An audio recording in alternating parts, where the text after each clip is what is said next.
Welcome everyone.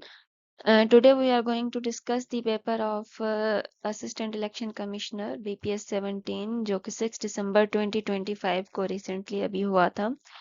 Total 100 questions का MCQ based paper था। So let's start.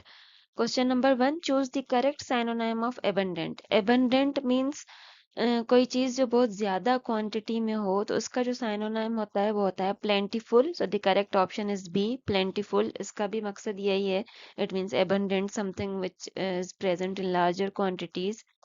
Okay, so second question is choose the correctly punctuated sentence. इसमें से कौन सा option ऐसा है जिसमें पंक्चुएशंस बिल्कुल करेक्ट है?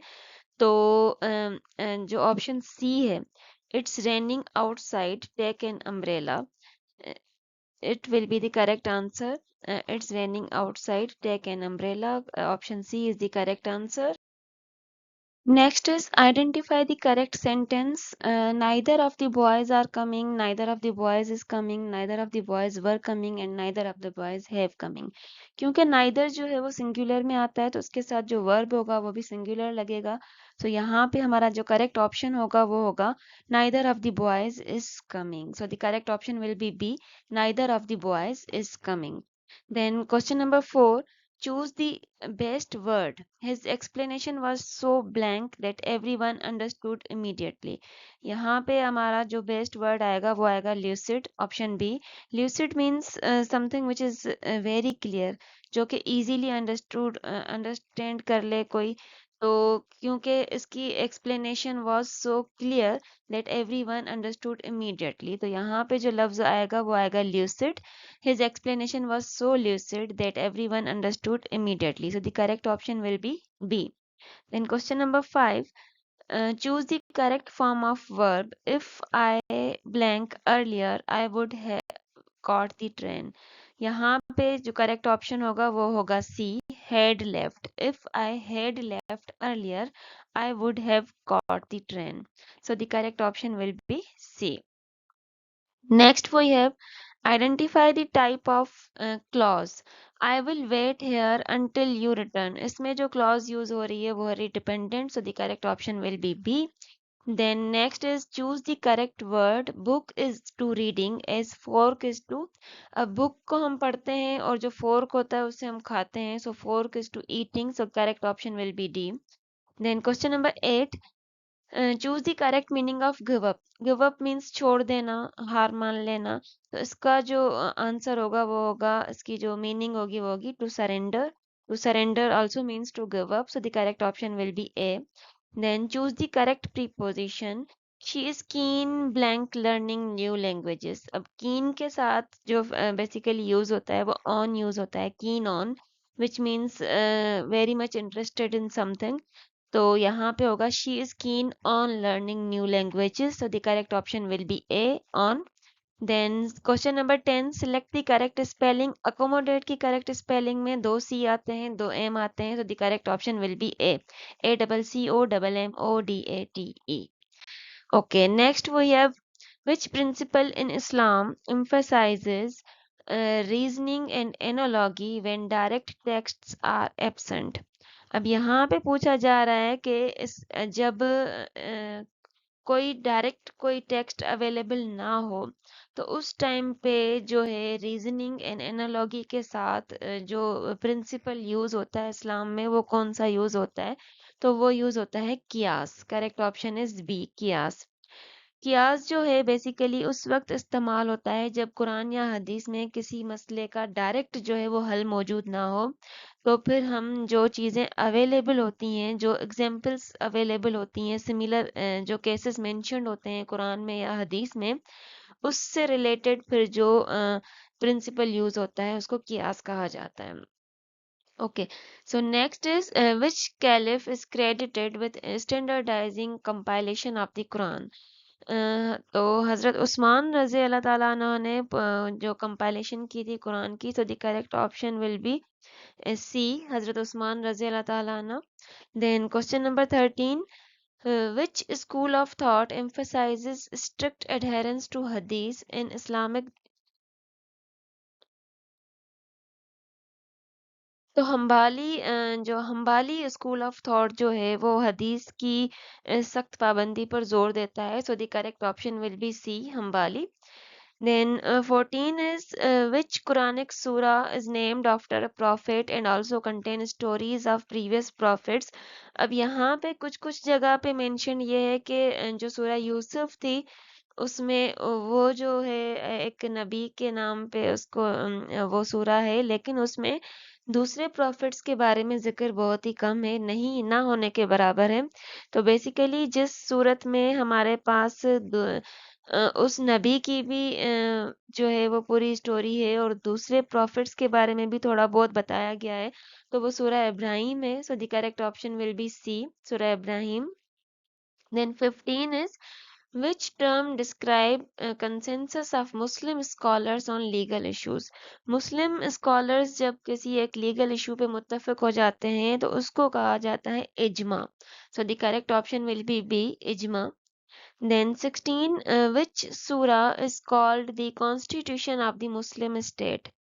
अब जो सूरह अल-माइदा है उसको basically constitution of Muslim state कहा जाता है. So the correct option will be C, Maidah, सूरह Maidah, अल-माइदा. Then 17, which treaty allowed Muslims in Medina to coexist with non-Muslims.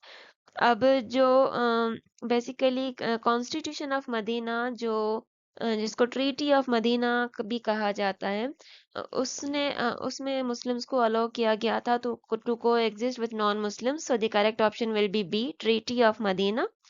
Then next we have which principle allows a jurist to issue a legal opinion on reasoning and public welfare. अब जो इस्तिस्ला है basically ये एक ऐसा principal है जो कि reasoning और कंसिडरेशन के बेसिस पे जो है वो एक लीगल ओपिनियन इशू किया जाता है. So the correct option is इस्तिस्ला. Correct option will be D. Then 19 is which event is associated with compilation of hadith during उमायद period. अब उमायद पीरियड के ड्यूरिंग जो है वो प्राइमरीली जो बेसिकली एसोसिएटेड है वो है caliph Umar bin Abd under caliph two collection under caliph Umar two. So the correct option will be C, collection under caliph Umar two. Then question 20 is which classic Islamic scholar is known for the work Al-Muwatta. अब इमाम मलिक इब्ने अनस जो हैं वो एक Islamic scholar थे जिन्होंने अल-मुवत्ता को compile किया था और उनको जो है इमाम मलिक भी कहा जाता है.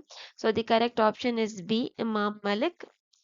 Then next we have which treaty established the European Union.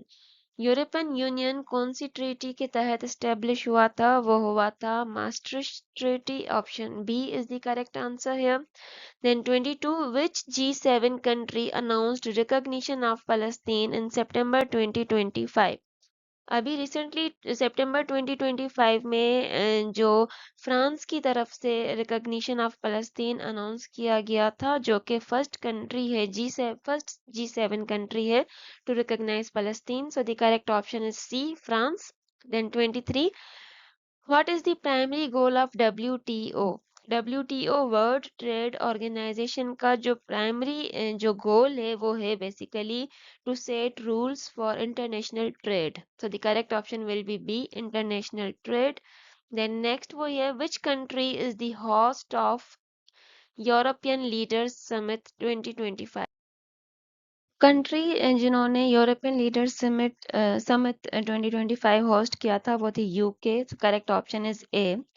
Then 25, what is the name of agreement aimed at reducing greenhouse gas emissions adopted in 2015?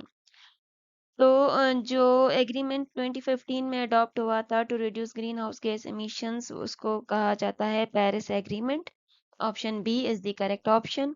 Then 26, which planet is known as red planet? As we all know that Mars is known as the red planet. Correct option is B, Mars. Which river is longest in the world? Of course, Nile River is longest in the world. Option A is correct option. Then 28, The diplomatic rift between India and Canada stemmed from which event? India and Canada के बीच में जो diplomatic rift start हुआ था वो किस event से start हुआ था? उसको कहा जाता है निजार असैसिनेशन। बेसिकली जो एक सिख कैनेडियन एक्टिविस्ट था हरदीप सिंह निजार, उसको जब मारा गया था तो उसके बेसिस पे, उसकी असैसिनेशन पे कनाडा एंड इंडिया के बीच में एक डिप्लोमेटिक रिफ्ट स्टार्ट हुआ था। So the correct option is B, Nizar assassination. Then next is which major international sporting games event was held in Chengdu in August 2025? So the World Games हुआ था in August 2025. So the correct option is C, World Games.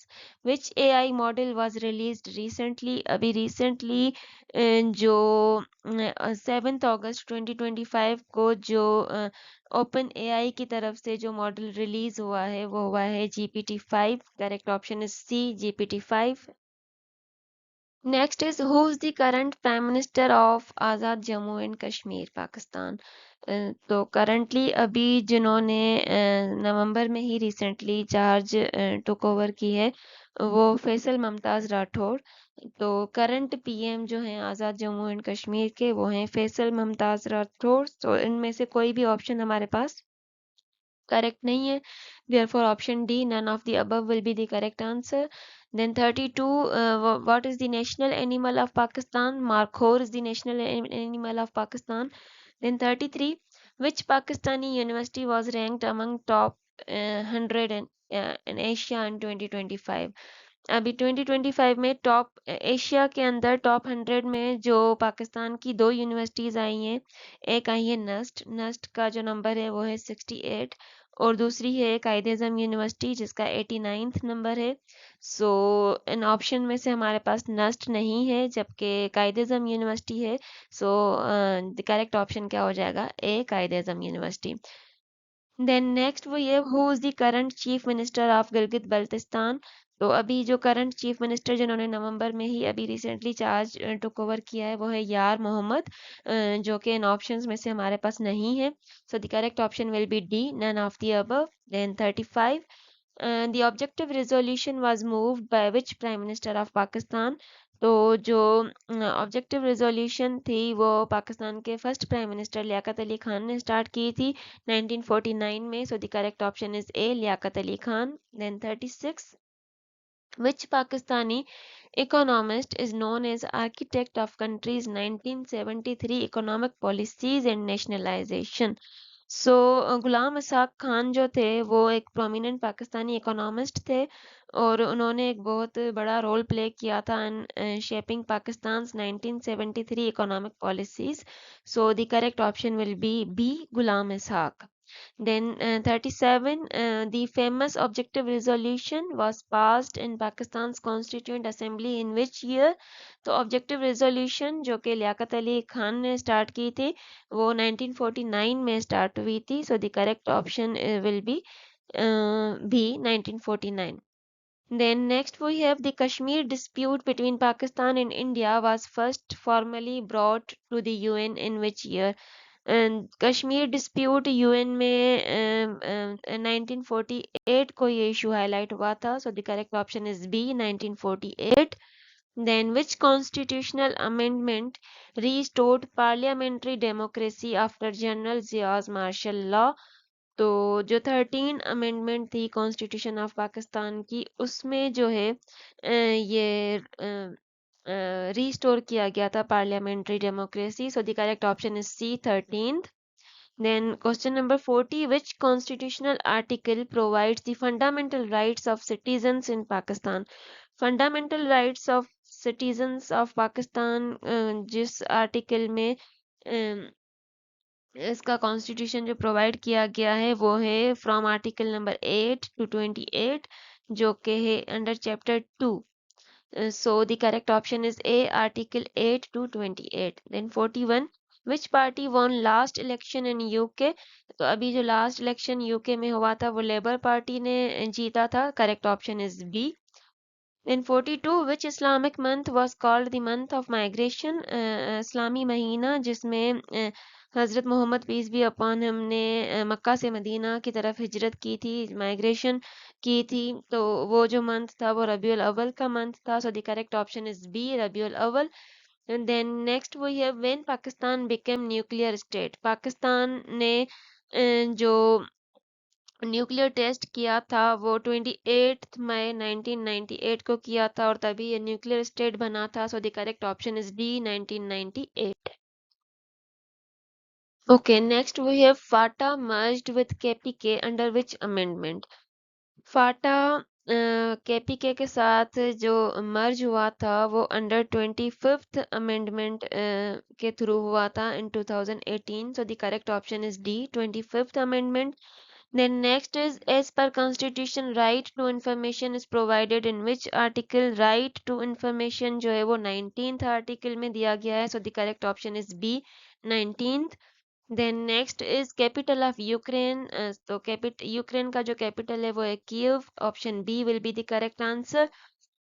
47 first female mount Everest climber of Pakistan. Pakistan की पहली जो female mount Everest climber थी वो थी Samina bag, जिन्होंने मई 2013 को जो है वो माउंट एवरेस्ट क्लाइम किया था। So the correct option is B, Samina Baig. Then next is what is the name of highest plateau in Pakistan. तो जो पाकिस्तान में सब हाईएस्ट प्लेट्यू पाकिस्तान की और दुनिया की सेकंड हाईएस्ट जो प्लेट्यू है वो है द्योसाई प्लेन्स, जो कि गिलगित बल्तिस्तान में है। So the correct option is B. Then 49, what is the largest planet in our solar system? So Jupiter is the largest planet in our solar system. Option D is the correct option. Then question number 50, what gas do plants take in for photosynthesis? Plants को photosynthesis के लिए जिस gas की requirement होती है वो है carbon dioxide. Option C is the correct answer. Then next we have few questions from maths section. Question number 51, what comes next? 121, then 144, then 169, then 196। अगर तो हम इस सीक्वेंस को देखें बेसिकली तो 121 जो है 11 का स्क्वायर है, देन 144 12 का स्क्वायर है, देन 169 13 का स्क्वायर है एंड 196 जो है वो 14 का स्क्वायर है। तो सीक्वेंस में जो है वो 11 के स्क्वायर से आपका सीक्वेंस स्टार्ट हुआ है। 11 का स्क्वायर, देन 12 का स्क्वायर, देन 13 का स्क्वायर, देन 14 का स्क्वायर। तो अब नेक्स्ट हमारे पास जो आएगा वो आएगा 15 का स्क्वायर, और अगर हम 15 का स्क्वायर निकालेंगे तो वो आएगा 225। So here the correct option will be A, 225. Okay, so the next is sequence हमें दी गई है और पूछा गया है कि आगे क्या आएगा। अब सीक्वेंस में पहले है 4, देन 9, देन 19, देन 39। अगर हम इसको थोड़ा एनालाइज करें तो 4 में अगर हम 5 को ऐड करेंगे, 4 प्लस 5 तो वो आ जाएगा हमारे पास 9। देन 9 में अगर हम 10 को ऐड करेंगे तो हमारे पास नेक्स्ट नंबर आ रहा है 19। देन 19 में अगर हम 20 को ऐड कर रहे हैं तो हमारे पास आ रहा है 39। तो अगर हम सीक्वेंस देखें तो सीक्वेंस में बेसिकली क्या आ रहा है, पहले जो है वो 5 आ रहा है, देन 5 का डबल आ रहा है 10, देन 10 का डबल आ रहा है 20, अब 20 का डबल आएगा 40। तो हम क्या करेंगे, 39 में 40 को ऐड करेंगे और 39 में जब हम 40 को ऐड करेंगे तो हमारे पास आंसर आएगा 79। So here the correct option will be 79। Then 53 हमें एनोलॉजी बतानी है। Book is to reading, fork is to eating. Option C is the correct answer. Then 54 भी एनोलॉजी का है। Hand is to glove, then foot is to sock. अब glove जो है वो हैंड को कवर कर रहे हैं, सॉक्स जो है वो फुट को कवर कर रहे हैं। So the correct option will be A. Then 55 please mention the odd one out. अब यहाँ पे हमें 4 ऑप्शंस दिए गए हैं, gold, silver, diamond and plastic.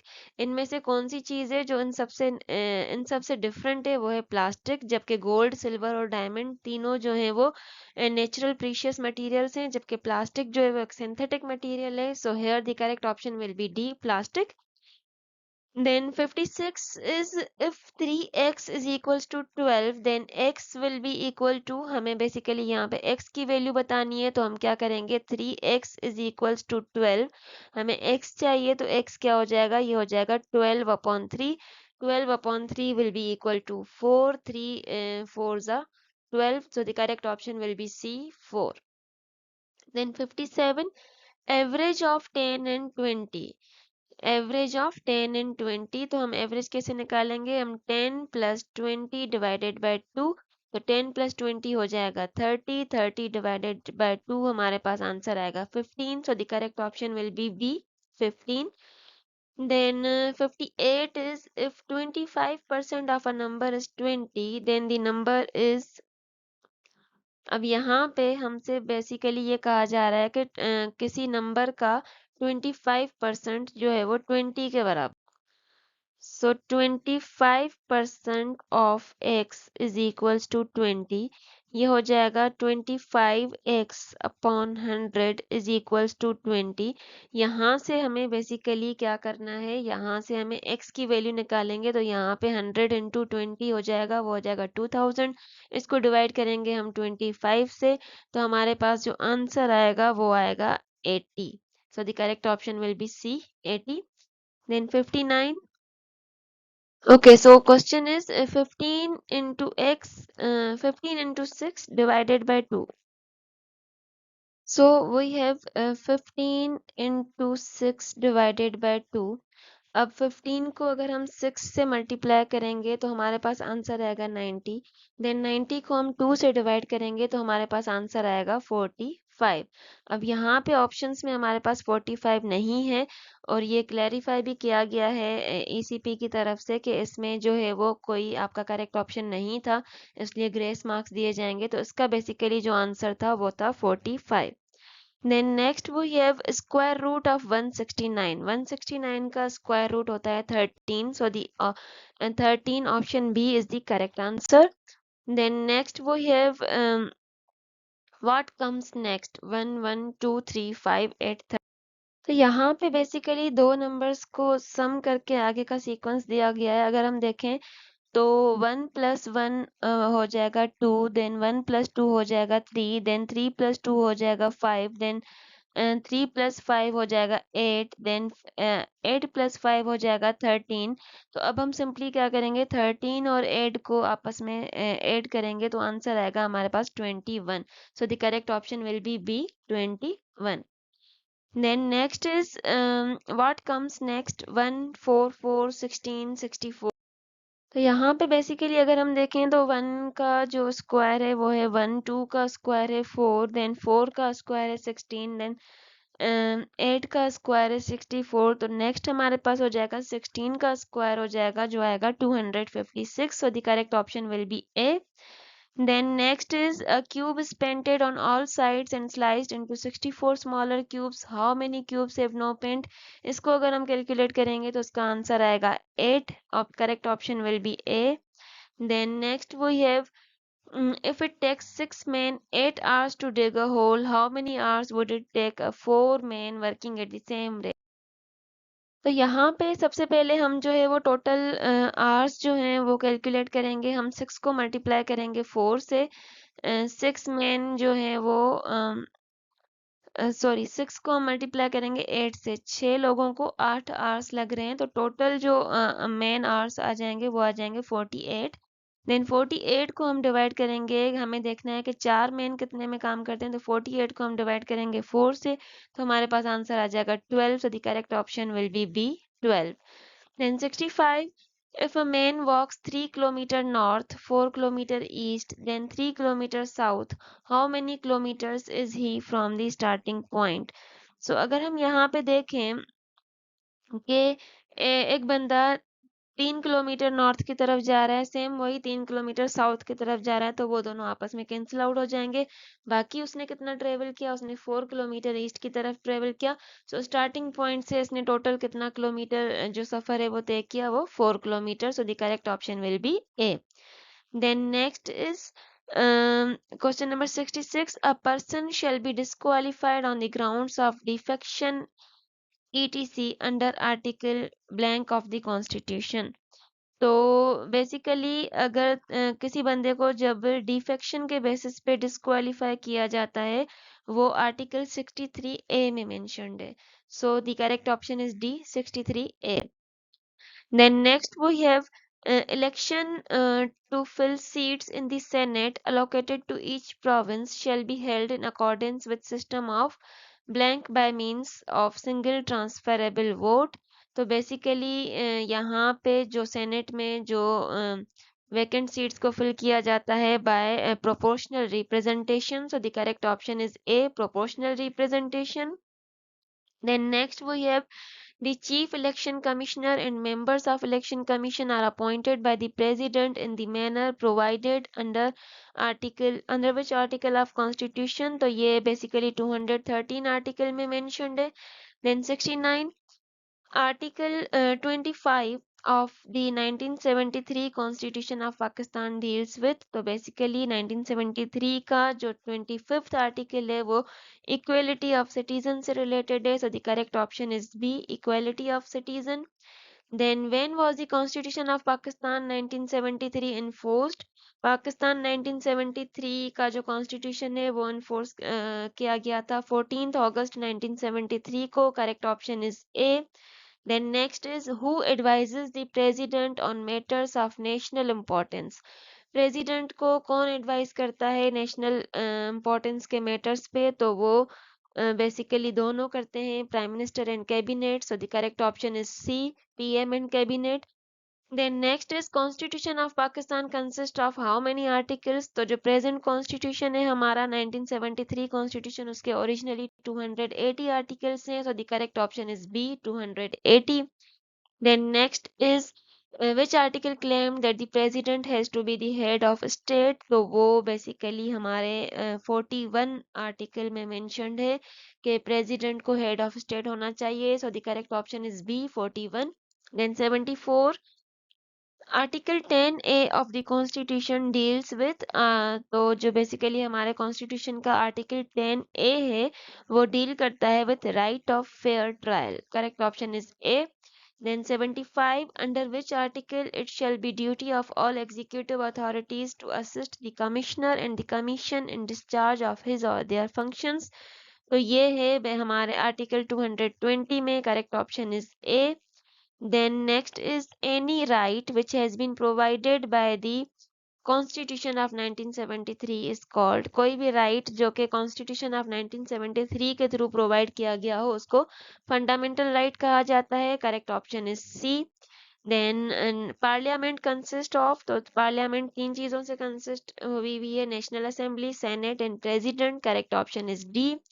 Then senate के कितने मेंबर्स हैं? Senate consist of 96 members. Correct option is B, 96.